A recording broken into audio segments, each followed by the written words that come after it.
Target பண்ணி. அதான் அது பாரு வச்சு தம்பி நீ இந்த சேனல் நீ யாரு, நீ என்ன பண்ணுவ, வந்தா என்ன பண்றுவ அப்படின்னு தெரிஞ்சு சும்மா பட்டுன்னு அடிச்சு சபரியோடைய ஒரிஜினல் ஃபேஸ படால் நான் ஒரிஜினல் சொல்றது எதுவும் நெகட்டிவா இல்ல. பட் இன்னொரு ஒண்ணு இருக்குல்ல, இந்த ஷோக்காக தன்னை ஒரு மாதிரியான ஷேப்டா இருக்கணும். எனக்கு பார்வை பார்க்கும்போது ரஞ்சித் சார் இருக்கும் போது இல்லாம போயிட்டாங்களே. தலைவியால மட்டும்தான். ஆனா ஒண்ணு முடியாது, தலைவிக்கு டஃப் கொடுப்பான் என் தலைவன். ஐயோ சார் அப்படிதான் நிறைய பேர் மீம்ஸ் எல்லாம் போட்டுட்டு இருக்காங்க. இந்த சீசன்ல ரஞ்சித் தெரிஞ்சிருந்தாருன்னா எல்லாரும் அப்பளம் ஆக்கி இருப்பாங்க. ரஞ்சித் இருந்தா திவாகர் சார் ரஞ்சித் எப்படி போயிருவோம் யோசிச்சு பாருங்க. நடிப்பு அரக்கன், உண்மையிலே நடிப்பு அரக்கன், தமிழ்நாட்டின் நடிப்பு அரக்கன்னு 5 சீனு எப்படியும் பசுபதிக்கு கோவம் வந்திருக்கும். அப்படின்னு நெஞ்சில உதச்சி இவிபி விட்டு 2 பேரும் வெளில வந்து விழுந்திருப்பாங்க.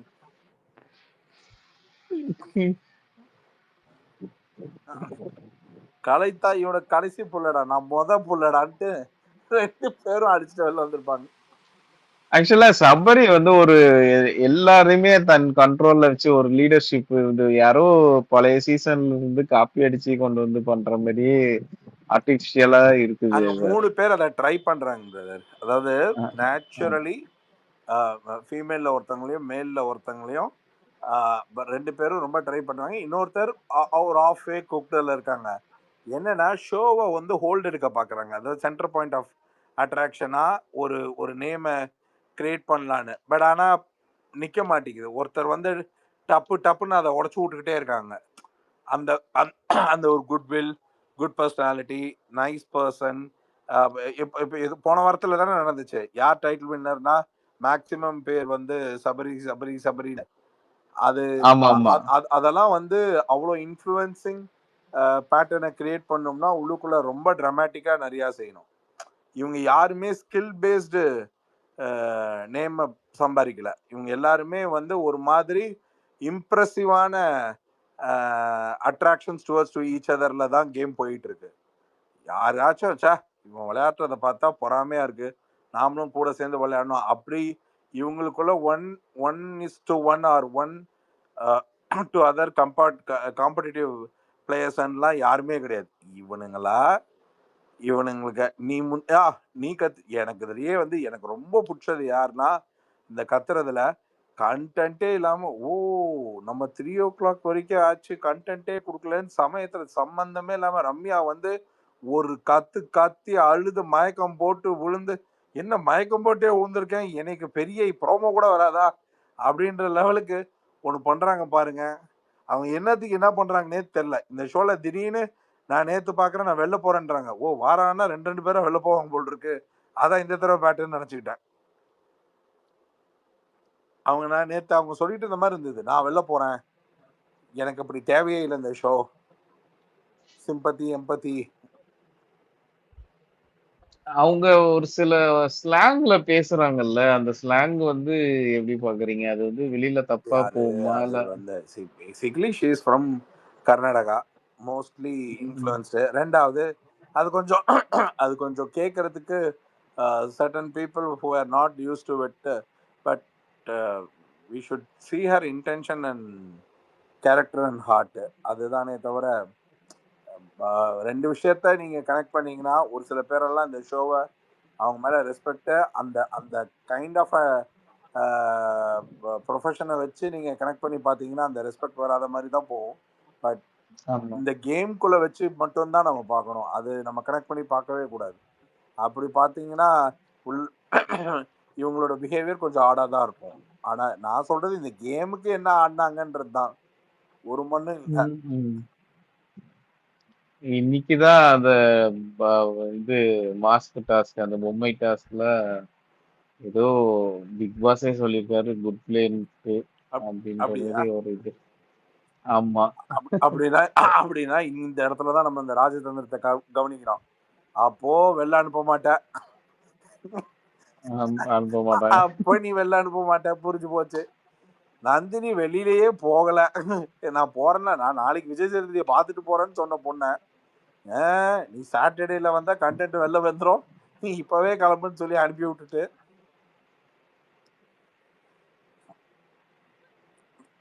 அது மாதிரி கொஞ்சம் அந்த ரம்யா பொறுத்த வரைக்கும் அந்த சிம்பத்தி அகைன் அண்ட் அகைன் ரிப்பீட்டடா சொல்லும் போது நம்மளுக்கே கொஞ்சம் இதுவா இருக்க மாதிரி இருக்கு. அது பிரதர் இப்ப எல்லாரும் உஷாராயிட்டாங்க பிரதர். இப்பெல்லாம் உண்மையிலேயே அவங்களுடைய வாழ்க்கையோட ஆகச்சிறந்த பிரச்சனையை சொன்னா நம்ம வாழ்க்கை அதை விட பெரிய பிரச்சனைல இருக்குது, அதனால உனக்காக வருத்தப்படுறேன்றதானே தவிர யாரும் அதில் புரோக் ஆகி people are lovable light hearted people until you show the real colour and character. அது இங்கே இந்த ஷோவில் என்னன்னா அது கனெக்ட். அதனால தான் இந்த கடந்து சென்ற பாதையில் கதை சொல்லும் போது ரொம்ப யாரும் இம்பேக்ட்ஃபுல்லா அந்த எந்த கதையிலும் இன்னும் கனெக்ட் ஆகல. சும்மா அது ஒரு ஜாலியா தான் போயிட்டு இருக்கே தவிர எனக்கு தெரிஞ்சு நமக்கு இந்த கதையில எமோட் ஆயிட்டோம் அப்படின்ற மாதிரி பெரும்வாரியா நான் எனக்காகல பெரும்வாரியா நானும் விசாரிச்ச வரைக்கும் அப்படி ஒரு டச்சிங்கான கனெக்ட் இன்னும் எந்த ஸ்டோரியிலும் இல்ல. இல்ல அது எனக்குமே ஆகல. எனக்கு எல்லாம் தூக்கம் செம்ம தூக்கம் வருது. ராத்திரி நேரத்துல வைக்கிறாங்களா அத. ஆய் தாத்தா ஆய் தாத்தா. இன்னொன்னு என்னன்னா முதலாளி அதுல இன்னொரு விஷயம் என்னன்னா அவங்க ஸ்டோரி சொல்லப்போ இப்ப நமக்கு இது 9வது சீசன் முதலாளி, ஓகேவா? வி நோ இந்த சேர்ல போய் உட்காந்தா கண்டிப்பா அவங்க அழுவாங்க, கண்டிப்பா அவங்களோட சேட் ஸ்டோரி தான் சொல்ல போறாங்க அப்படிங்கறத நம்மளே அறியாம நம்மளோட மைண்ட் இருக்குல்ல அதை வந்து ரெடி ஆக்கிக்குது. சோ ஏன்னா நம்ம இத இப்போ வந்து இது வந்து நம்ம இல்ல இது வந்து ஹாபிச்சுவேட்டட் ஆயிடுச்சு நமக்கு இந்த மாதிரி கேட்டு. சோ அதனால okay this is your story, okay right, okay this is your story, okay right அப்படிங்கிற மாதிரி ஆயிடுச்சு. சீசன் 3ல பாத்தீங்கன்னா அந்த இவரு ஒருத்தர் இருந்தாரு இப்ப சிங்கர் ஒருத்தர் மோகன் வித்யா அவர் வந்து அவர் ஒரு விஷயம் சொல்லுவார்ல இந்த ரயில்வே ஸ்டேஷன்ல அவங்க ஒய்ஃப், அது அப்பெல்லாம் நமக்கு அது புதுசு, அது பயங்கரமான ஒரு எமோஷனலா இருந்தது அது. சோ அது பயங்கர இம்பாக்ட் கிரியேட் பண்ணுச்சு. இப்போ அந்த மாதிரி அதுக்கப்புறம் நமக்கு வந்து அப்படியே அது வந்து பிராக்டிஸ் ஆயிடுச்சு. இந்த மாதிரி பிராக்டிஸை தாண்டி என்னன்னா அது ஒரு பர்டிகுலர் சீசனுக்கு அப்புறம் என்ன ஆயிடுச்சு, நம்ம நேம் மென்ஷன் பண்ணி சொல்ல வேணாம், பர்டிகுலர் சீசனுக்கு அப்புறம் என்ன ஆயிடுச்சுன்னா அதுதான் கண்டென்ட்டுக்கு பீப்புள் கேச்சிங் மெட்டீரியல்னு பிளேயர்ஸும் அதை கரெக்டா வேற மாதிரி கேபிட்டலைஸ் பண்ண பாக்குறாங்க, ட்ரை பண்றாங்க. இப்ப போன சீசன்ல எல்லாம் எத்தனை பொய் எவ்வளவு பொய் அது அது மக்களுக்கு தெரிஞ்சு போச்சு. அது கனெக்ட் ஆகாது, அது பெருசா ரிலேட்டபிளா கனெக்ட் ஆகாது. ரொம்ப ஒருத்தங்களுடைய குட்வில்ல எம்பத்தி அண்ட் சிம்பத்தியை பர்ச்சேஸ் பண்ணோம்னா நேச்சுரலி அவங்க மேல ஒரு ரெஸ்பெக்ட் இருந்ததுன்னா தானாவே வந்துடும்.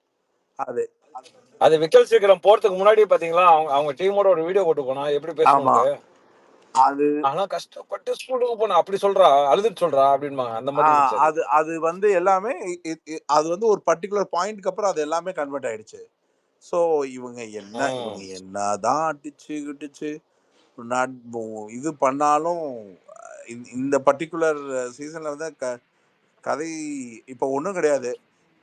இவ்வளோ வெளியில அதிரி புதிரியா இவனுங்க இவ்வளோ அடிச்சுக்கிறானுங்கன்னு தெரிஞ்சு இந்த ஷோ டால் டாஸ்க முன்னாடி கொண்டு வராங்கன்னா இந்த ஷோவும் அதுதானே எதிர்பார்க்குது, மக்கள் இதை தான் பார்க்கணும், இவங்க அடிச்சுக்கணும், இவங்க இன்னும் நல்லா அடிச்சுக்கணும், அதில் இன்னும் இவங்க இவ்வளோ காரி துப்பிக்கணுன்ற மாதிரியான. இல்லாட்டி இந்த டால் டாஸ்கே இன்னும் 2-3 வீக்குக்கு அப்புறம் தான் எனக்கு தெரிஞ்சு இருந்திருக்கலாம் ப்ராக்டிக்கலா. எனக்கு இப்போ ஏஞ்சல் அண்ட் டெவில், செங்கல் டாஸ்க்கு இதெல்லாம் யோசிச்சு பார்க்கவே பயமா இருக்கு. ஐயோ ஒருத்தன் உண்மையிலேயே தன்னை அரக்கன் தான் சுத்தி திரிறான், அவனுக்கு அரக்கன் ஒரு வேஷத்தை வேற கூப்பிட்டு நான் பெர்ஃபார்ம் பண்ணுவேன்னு அவன் அடம்பிடிப்பான்.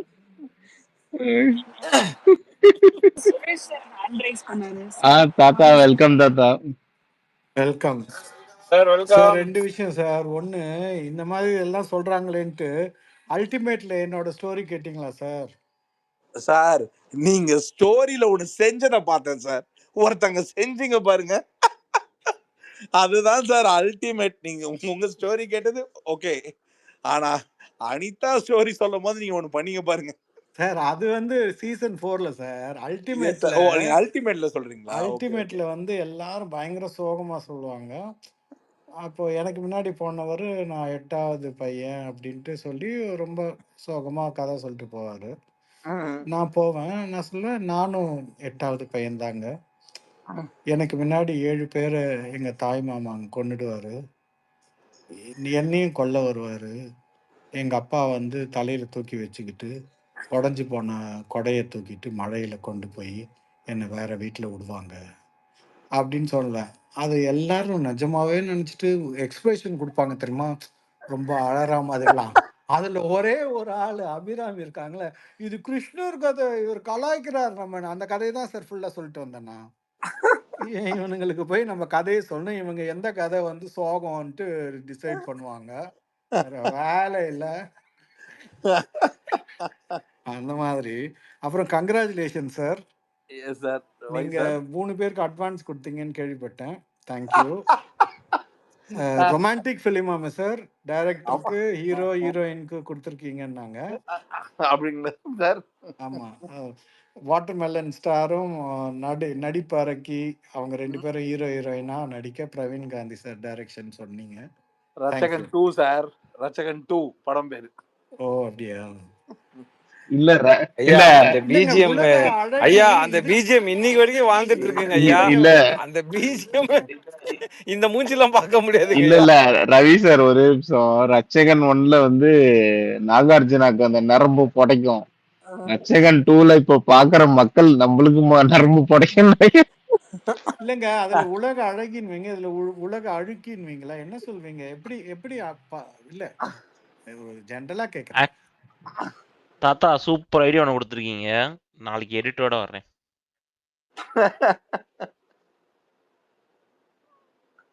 தேங்க்யூ ரசிகன்.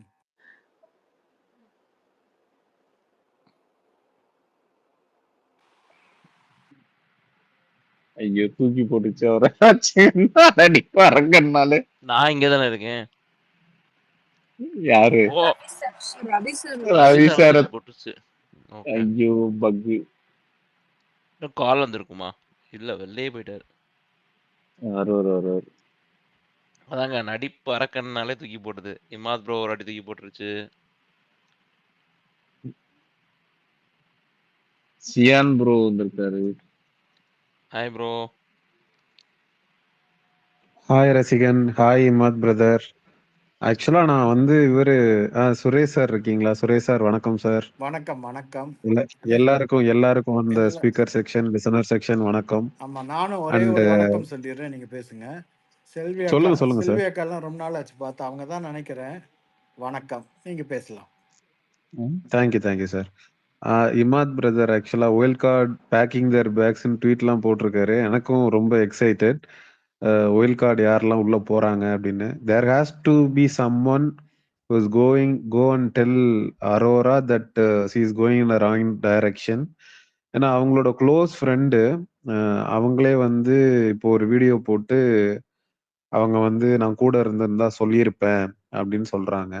அண்ட் விஜய் சேதுபதி அவர்கள்ட்ட வந்து அந்த பொண்ணுக்கு வேற ஒரு பேர் இருக்கு வெளியில, அதை மாத்தணும், ஆரோரா சின்க்ளேர் அப்படின்ற பேரை ரெஜிஸ்டர் பண்ணணும், அதுக்கான மேடையா அவ இதை யூஸ் பண்ணணும் அப்படின்னு சொல்லியிருந்தாங்க. ஏன்னா ரியா வந்து சீசன் 8ல எவ்வளோ கிளீனான ஒரு கேம் பிளே, அவங்க பெருசா பெர்ஃபார்ம் பண்ணி அவங்க ஃபினாலே வரைக்கும் வரல அப்படின்னாலும் ஒரு டீசென்டான கேம் பிளே, உள்ள போய் அன்வான்டா கண்டென்ட் கொடுக்கறது, இந்த லவ் கண்டென்ட் பண்றது, அது மாதிரியான விஷயம் இல்லாம ஒரு கிளீன் ஸ்லேட்டா இருந்துட்டு வந்தாங்க. அப்படி இருக்க சொல்லல. ஆனா அவங்க ஒரு எக்ஸ்ட்ரீம், இவங்க ஒரு எக்ஸ்ட்ரீமா இருக்காங்க. எனக்கு அவங்க 2 பேரும் எப்படி க்ளோஸ் ஃப்ரெண்ட்ஸ்ன்றதே எனக்கு புரியல. But there has to be someone who's going and saying to her. ஏன்னா அவங்க ரொம்ப டேமேஜ் ஆயிட்டு இருக்கு அவங்களோட நேம். இந்த பக்கம் இவங்க ஒரு பக்கம் இப்படி போயிட்டு இருக்கு. நான் அன்னைக்கு லைவ் நான் பார்க்கல. For the past 10 days I have been வாட்சிங் த 1 hour எபிசோட். வேற இன்னைக்கு ஈவினிங் கொஞ்ச நேரம் லைவ் பார்க்கலாம் அப்படின்னு சொல்லி டேர்ன் ஆன் பண்ணும்போது திவாகர் வந்து சுபிக்ஷா ஆக்சுவலா அந்த பொண்ணுகிட்ட பேசுறாரு. ரொம்ப ஆக்வர்டா இருந்துச்சு. என்னடா அது, நம்ம திவாகரை வந்து வெளியில நிறைய பேர் வந்து செலிப்ரேட் பண்ணிட்டு இருக்காங்க, அந்த ஷோவை வந்து டோட்டலா அவர் தான் கேரி ஃபார்வர்ட் பண்ணி கொண்டு போயிட்டு இருக்காரு அப்படின்னு சொல்லிட்டு இருக்கிறாங்க. அந்த பொண்ணு ரொம்ப சின்ன பொண்ணு. என்ன சொல்றாருன்னா, அந்த பொண்ணு தூத்துக்குடி, நான் மதுரை, நாங்க 2 பேரும் அப்படியே கல்யாணம் பண்ணிக்கிட்டு பக்கத்து ஊர் பொண்ணையே நான் கல்யாணம் பண்ணிக்கலாம் அப்படின்ற மாதிரி பேசுறாரு. நீ அண்ணஸ்தானத்துல இருந்து அந்த பொண்ணை நீ அணுகணும். நீ வந்து உன் கண்ணோட்டம் ஏன் இப்படி இருக்கு அப்படின்றது தெரியல. அத நிறைய பேர் வந்து திவாகர் ஒரு மாஸ்க் போட்டிருக்காரு. நடிப்பு அரக்கன், ஒரு காமெடி பீஸ், அவரால் ஒரு என்டர்டெயின்மெண்ட் இருக்கும் அப்படின்னு சொல்லிட்டு ஹீஸ் ஹேவிங் எ மாஸ்க். அந்த மாஸ்க் அவர் போட்டுக்கிட்டது இல்ல. பிக் பாஸ் ஆரம்பிச்சதுக்கு அப்புறம் அவருக்கு வந்து நிறைய சோசியல் மீடியா இன்ஃப்ளூயன்சர்ஸ் போட்டு விட்டது. என்ன சொல்ல போனா கானா வினோத்தோட அவர் சேர்ந்து பண்ணக்கூடிய அந்த yes it's funny, but at the same time திவாகருக்கு இன்னொரு சைடு இருக்கு அப்படின்றத நிறைய பேர் பேசுறது இல்ல. ஈவன் திவாகருடைய சப்போர்ட்டர்ஸா நிறைய பேர் சோசியல் மீடியா இன்ஃப்ளூயன்சர்ஸே மாறி நிக்கிறாங்க. So what he is doing wrong அப்படின்றத சரியா ப்ரொஜெக்ட் பண்ணலையோ அப்படின்ற அந்த ஒரு கேள்வி எனக்குள்ள இருந்துச்சு. Because it was completely wrong. அரோராவோட இன்னைக்கு அவர் பண்ண விஷயமா இருக்கட்டும், அதுக்கப்புறம் சுபிக்ஷாவோட அவர் பேசின விஷயமா இருக்கட்டும், அது எல்லாமே டோட்டலி ராங். நம்ம எந்த அளவுக்கு ஆரோரா வந்து ஒரு மல்டிபிள் மென்னோட கண்டென்ட் கிரியேட் பண்றாங்க, அது தப்பு அப்படின்னு சொல்லி பேசுறோமோ, அதே மாதிரி ஒரு மென் தப்பு பண்றான், is doing something inside the Bigg Boss house அப்படின்றப்ப நம்ம அதையும் பேசணும் அப்படின்னு எனக்கு தோணுச்சு. அண்ட் லைவ் பார்க்கக்கூடிய ஆடியன்ஸ் வந்து உண்மையிலே ஹாவ் டு அப்ரிஷியேட் தம். ஒரு பெரிய கட்ஸ் வேணும். அப்படி இருந்தா மட்டும்தான். ஏன்னா நான் பார்த்தது வந்து ஒரு 15 to 20 மினிட்ஸ். அதுக்குள்ள இவ்வளவு விஷயம் நடக்குது அப்படின்னா என்டையர் லைவ் செஷன் எப்படி போயிட்டு இருக்கும் அப்படின்றது வந்து நம்மளால யோசிக்க கூட முடியல. And I have to appreciate them, live பார்க்குற எல்லாரையுமே. ஸோ தேங்க்யூ, அதான் சொல்லணும்னு நினைச்சேன். தேங்க்ஸ். இல்ல, நீங்க வந்து அண்ணன் ஸ்தானத்துல இருந்து அப்ரோச் பண்ணோன்னீங்க, அது இன்ஃபெஸ்ட் ஆயிடுங்க. ஏன்னா அந்த ஆளோட எண்ணம் வேற மாதிரி இருக்குது. இல்ல அப்சல்யூட்லி. அதான் சுரேஷ் சார். ஆக்சுவலா நான் பார்த்துட்டு இருக்கேன். ஐ ஹேவ் பீன் அந்த திவாகர்ன்ற ஹேஷ்டேக போட்டு பார்க்கும்போது, எதுவுமே நெகட்டிவாவே வரலையே. வாட்ஸ் ஹேப்பனிங் ஆக்சுவலி இந்த சோசியல் மீடியா? இப்போ ஒட்டுமொத்த ஹேட்டுமே எகெயின்ஸ்ட் ஆரோரா சின்க்ளேர்ன்ற மாரி இருக்கே தவிர, திவாகர் லைவ்ல பண்ணக்கூடிய விஷயங்கள் எதுவுமே எடுத்து போட்டு என் ஃபீட்லயும் வரல. பெரிய பெரிய சோசியல் மீடியா இன்ஃப்ளூயன்சஸும் போடல. ஒரு ட்வீட்ஸ் நான் பார்க்கல. ரிவ்யூஸ்ல வந்து திவாகருக்கு எதிராக கருத்துக்கள் முன்வைக்கப்படல. சோ நான் அத பார்க்கும்போது தான் யோசிச்சுட்டு இருந்தேன். ஓ! அப்படியா? அப்படி போயிட்டு இருக்கா? சரி, ஓகே, நம்ம திவாகர ஃபோக்கஸ் பண்ணுவோம் இதுக்கப்புறம் அப்படின்னு சொல்லிட்டு I was thinking about it actually. நான் அதான் சொல்லணும்னு நினைச்சேன் சார். Thank you. ஆக்சுவலி அவரை யாருமே சீரியஸா எடுத்துக்கலன்ற மாதிரி எனக்கு தோணுது. திவாகர எல்லாம் ஒரு காமெடி, இல்ல ஒரு பிரதர். மீமி. இல்ல அப்படி பார்த்தா இப்ப நம்ம அரோரா சின்க்ளேரும் இவங்கள வந்து நம்ம துஷார வந்து ரூம்குள்ள கூப்பிட்டாங்கல்ல, நம்ம அதையுமே சீரியஸா எடுத்துக்க கூடாது இல்ல. இப்ப எப்படி சுபிக்ஷாவை வந்து என் பக்கத்தூர் பொண்ணு நான் கல்யாணம் பண்ணிக்கிட்டு செட்டில் ஆயிடலான்னு பாக்குறேன். சின்ன பொண்ணு, இது 20ஸ்ல தான் இருக்கும். 20, 21 அவ்வளவுதான் இருக்கும். நீ அப்படி பேசுற அப்படின்னா உன் வயசு என்ன, அவ சைஸ் என்ன அப்படின்னு ஒரு காமெடியில வரும். ஆமா, அந்த மாதிரி. சோ நீ ஆரோரா பண்றது தப்பு அப்படின்னு நம்ம பேசுறப்போ, நம்ம திவாகர் பண்றதும் தப்பு அப்படின்னு தான் பேசணும். ஆக்சுவலா இந்த ஒயில்ட் கார்டு கண்டஸ்டன்ஸ் உள்ள போனதுக்கு அப்புறம் என்ன நடக்க போகுது அப்படின்றதுல நான் ரொம்ப எக்ஸைட்டடா இருக்கேன். பாப்போம். சரி, ஒயில்ட் கார்டு கண்டஸ்டன்ட் போறாங்க, யார் யாருன்னு தெரிஞ்சிருச்சா? அது கீழே இல்லைங்க, ஒரு மண்ணும், அதாவது வைல்டு கார்டு போனதுக்கு அப்புறம் எக்ஸைட்டடா இருக்கேன். ஒரு மண்ணும் நடக்காது. இப்படியே தான் பேச போறோம். Wait and watch. இல்லைங்க, இமாது ப்ரோ, வைல்ட் கார்டு வந்து இவங்க ஸ்டாண்டர்டோட பெட்டரா இருக்கணும் அப்படின்னு ஃபீல் பண்றாங்க. இது வந்து இவங்க ஸ்டாண்டர்ட் வந்து நெகட்டிவ்னா அது இன்னும் நெகட்டிவா இருக்கணும்ன்ற ஒரு ஃபீலிங் இருக்கு. கஷ்டப்பட்டு தேடிட்டு இருக்காங்க. Any volunteers? இமாது நாங்க bro. அபி வந்து இப்ப வந்துட்டு இருக்காங்க. அவங்க அப்படியே பிடிச்சி உள்ள போடுங்க. ஆமா, அவங்க வேற ஃபிளைட் ஏறி இருக்காங்க. அப்படியா? எனக்கு டவுட்டா இருக்கு இப்ப. ஒத்தகரான் சார். சார் ஒத்தகரான் அவனை வண்டலூர் ஜூல அடைச்சு வச்சுக்கிறாங்க. சொன்னீங்கன்னா அனுப்பிச்சுடலாம். இல்லைங்க, ஜூவில் இருக்கிறவங்கள அமிச்சிங்கன்னா பிரச்சனை, சாப்பிட்ருவாங்க உள்ள இருக்கிறவங்க. We need a very bad people. Correct. இல்ல ப்ரோ, அவன் போக வேண்டிய இடம் வேற, நீங்க வந்து பிக் பாஸ்குள்ள அனுப்ப சொல்றீங்க. புரியலையே மாத் ப்ரோ எனக்கு. சரி, ஓகே, நம்ம வைல்டு கார்டை பத்தி பேசுவோம். சார், ம் நீங்க என்ன சார் நினைக்கிறீங்க? சார் வாட்ஸ்அப் பாருங்க. அதை பார்க்குறேன். இமாது ப்ரோ கேளுங்க. ஒயில்டு கார்டு வந்து நல்ல கண்டிஷனா இருக்க தேவையில்ல. உள்ள போனோடனே ஒயில்டு கார்டை கேட்கிற முதல் கேள்வி, வெளியில எப்படி போய்கிட்டு இருக்கு? அதோட ஆன்சரை வந்து உள்ள தெரிஞ்சாலே இருக்கிற பாண்டிங் போல பிச்சுக்கிட்டு போயிடும். அதுக்காக தான் வெயிட் பண்றேன். கரெக்ட் தானே ப்ரோ அது? സാറ് മെസ്സേജ് കണ്ടോ? എന്താ സാറേ? கண்டு இமாத் ப்ரோ கண்டு நான் உங்களுக்கு டிஎம் பண்ணிருக்கேன், കണ്ടോ? அதை முத பாருங்க. ஓகே. அவரா அந்த 6 அடி வேஸ்ட் 6 அடி காத்தே. வேஸ்ட்ன்றாரு தாத்தாவே. சார் எப்படி சார் இருக்கு? நாம என்ன சார் எதிர்பார்க்க முடியும்? Nothing right? நத்திங். சரி, எத்தனை பேரா சொல்லுங்க, அது இல்லைங்க, சொல்றீங்களா? சீரியஸா இவங்க வந்து they've set the standard very low. So இவங்களுக்கு வந்து எதிர்க்க நின்று பண்ண இவங்க உள்ள இருக்கிறவங்க யாராலையும் முடியல. கனியோ சபரியோ யாராலையும் முடியல. ஸோ பார்வை ஹேண்டில் பண்ணோன்னா அவங்களோட ஒரு பாய்சனஸாக யாராவது உள்ளே போனால் தான் சரி வரும்.